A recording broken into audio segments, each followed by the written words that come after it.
Hello.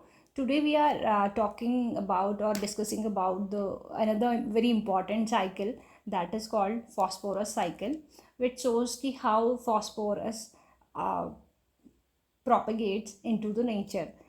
The phosphorus cycle, it is a biogeochemical cycle that describes the movement of phosphorus through lithosphere, hydrosphere, and biosphere. It is sedimentary, so it's a bit different from nitrogen and carbon. थोड़ा सा अलग है उनसे क्योंकि ये gaseous cycle नहीं है. ठीक. जो मेजर रिजर्वायर है फॉस्फोरस के वो है rocks, soils and water bodies and living organism like plants and animals. ठीक. Let's understand the various steps in phosphorus cycle. अब सबसे पहले क्या हो रहा है, first we have weathering of the rocks. Weathering of, जब रॉक की वेदरिंग होती है तो उसकी वजह से फॉस्फोरस जो होता है वो रिलीज होता है in terms as a phosphate ion, उसकी तरह रिलीज हो जाता है. एंड फिर ये प्लांट क्या करते हैं, इस फॉस्फेट फॉर्म को एब्जॉर्ब करते हैं. कहाँ से? या तो वाटर बॉडी से या तो सॉइल से. फिर थर्ड स्टेप में that these plants are animals definitely are going to eat those plants. And उससे क्या हो रहा है, जो फॉस्फोरस ग्रोथ है वो किस चीज़ के लिए यूज़ हो रहा है, वो कन्वर्ट हो जा रहा है एटीपी में या डीएनए में.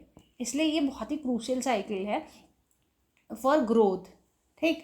अब क्या हो रहा है, उसके बाद जब ये एनिमल्स या कोई भी ऑर्गेनिज्म या एनिमल जब डेड हो जाते हैं या उनके डिकम्पोजिशन से सीधे सीधे वो फॉस्फोरस क्या है वो दोबारा से सॉइल में चली जा रही है.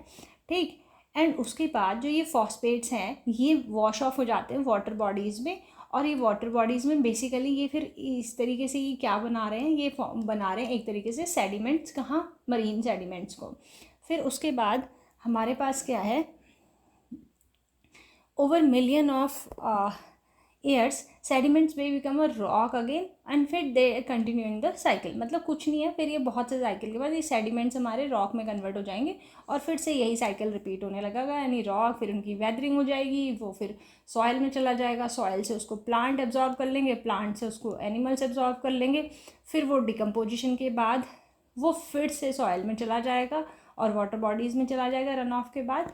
एंड तो ये सिंपल सा एक बेसिक साइकिल है. ठीक.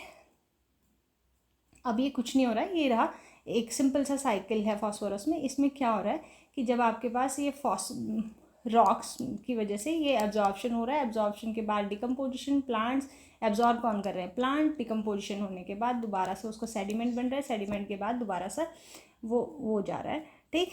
एक और एग्जांपल है इस ड्राइंग में. क्या हो रहा है, ये हमारी रॉक्स हैं.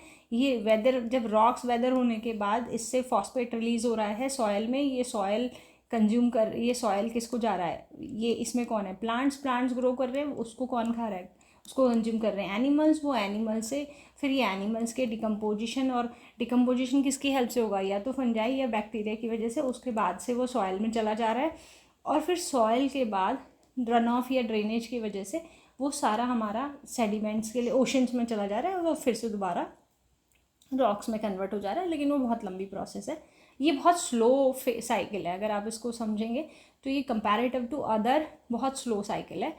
देखो ह्यूमन किस तरीके से डिस्टर्ब करता है इसको, जब हम फर्टिलाइज़र यूज़ करते हैं अपने खेत में ये फॉस्फेट रिच, तो उससे क्या होता है जब एक्सेस रन ऑफ होता है इनका न्यूट्रिशन का तो इट कॉजेज यूट्रिफिकेशन.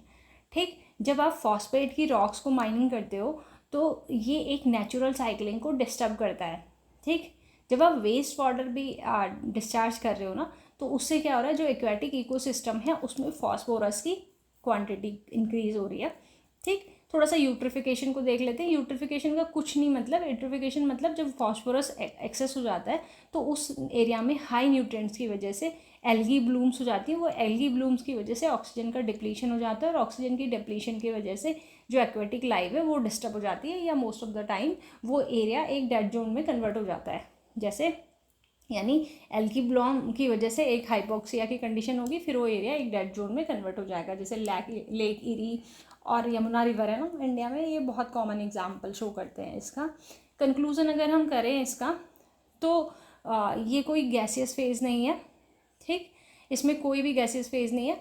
रॉक है वो सॉइल में कन्वर्ट हो रही है, सॉइल से प्लांट में जा रहा है, प्लांट से एनिमल में जा रहा है फॉस्फोरस, उसके बाद वो डिके हो रहे हैं तो फिर सेडिमेंट है, फिर रॉक। ये बेसिक साइकिल है। हमारी एक्सेस डिसरप्शन की वजह से एक यूट्रिफिकेशन की प्रॉब्लम आ रही है। ठीक, हम क्या कर रहे हैं, जो ट्रॉपिकल रेन फॉरेस्ट को कट कर रहे हैं या फिर एक्सेसिव एग्रीकल्चर फर्टिलाइज़र का यूज़ कर रहे हैं, उसकी वजह से क्या हो रहा है, उसकी वजह से सीधे सीधे फॉस्फोरस साइकिल डिस्टर्ब हो रहा है। ठीक, अब इससे क्या हो रहा है कि जो एग्रीकल्चरल रन ऑफ है provides much of the phosphates found in the water veg. ठीक, तो this was all about the phosphorus cycle.